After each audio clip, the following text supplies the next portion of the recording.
Greetings, gunslingers! Chaplain Andrew McIntosh. I'm joined here today by Tech Sergeant Nicholas Cinfuegos, my Religious Affairs Airman. And as many of you already know, this month of August, we've looked at suicide a little more closely. As many of you also realize, last year was a pretty brutal year for our Air Force in regards to suicides across the total force. And now this year, we're even on a greater pace to outnumber the total suicides from last year. So this is still a very real issue in our Air Force. Tech Sergeant Cinfuegos is our Wings Suicide Prevention Representative, and he's here to tell you about a few resources that you have available to you as airmen across our wing to help you if you or somebody you know may be at risk of hurting themselves or someone else. Thank you, Chaplain McIntosh. I am Sergeant Cinfuegos, your Religious Affairs Airman and your Suicide Prevention Representative. Today I would like to discuss a couple of resources you have available to you. Your Chaplain team is one of them. Me and Chaplain are here 24/7. You can reach us by phone any time of the night and we will answer your phone call. Another resource you have is your mental health techs and MFLIX, along with militaryonesource.com and the Suicide Prevention Hotline. If you or anyone you know has any sort of suicide ideations, thoughts, or plans, make sure you reach out. If you see something, say something. Also, it's important to remember that anybody can use ACE, Act, Care, Escort. The ACE model is really a great opportunity to intervene when you know that somebody's having a hard time. First of all, let's talk about when to intervene. The Air Force focuses a lot on the ideations that take place, and people are often hospitalized because of a suicidal ideation or thought about suicide. But there's actually two steps between ideation and attempt that you need to be aware of. One is planning, and two is gestures. And then you move on to attempts, and from attempts there are people who complete the suicide by dying as a result of their own behaviors. So, planning. This is where I think you need to get very serious. If somebody actually has a plan to commit suicide and they tell you about that plan, that is a serious cry for help, because just about everybody has some means in which they could actually complete that suicide, be it a knife, maybe a firearm. Most people own a car, and that's often a way people try to take their own life. So you need to really intervene and not leave them alone when they have that plan.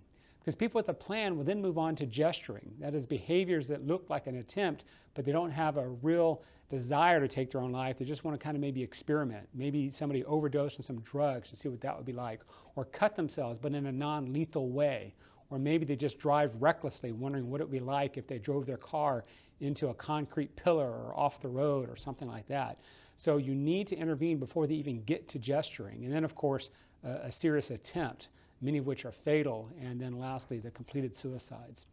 I find it interesting that 90% of the people who have survived a suicide attempt do not end up dying by suicide. What that tells me is that 9 out of the 10 people who attempt a suicide later look at life differently and say, hey, this is not something I want to do.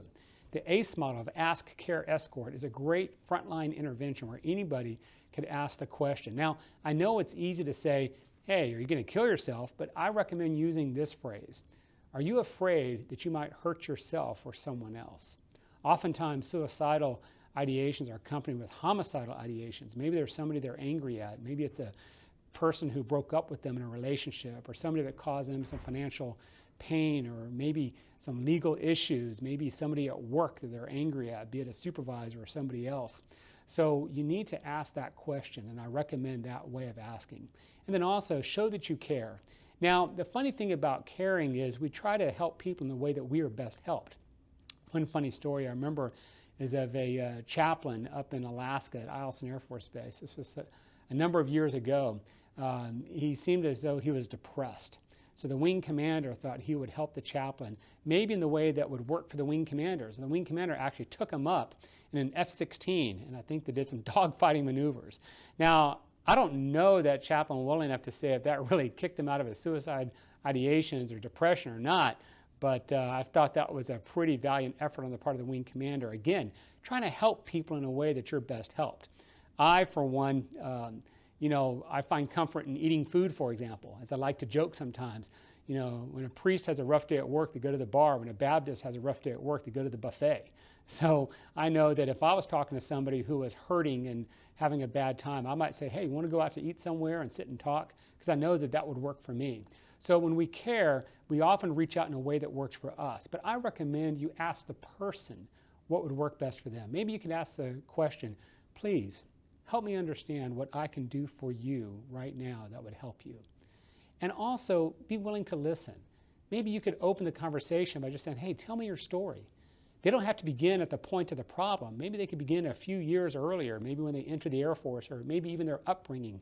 They're probably carrying the burden that they've carried for many years. It's just coming to a point in their life that they don't know how to move beyond. And then lastly, it's important to escort them to mental health or to a caring provider who's trained to intervene in these cases.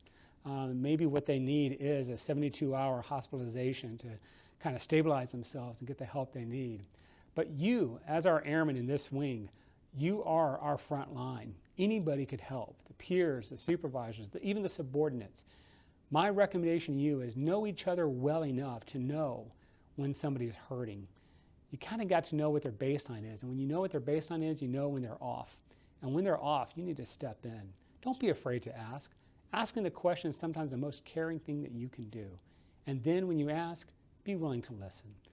Sometimes the best therapy is just a friend willing to listen. And you can be that friend. So if you need anything, don't be afraid to reach out to myself or Tech Sergeant Cinfuegos. We'd be glad to help you. And until next month, I just want to say, God bless you, and we love you guys. Take care.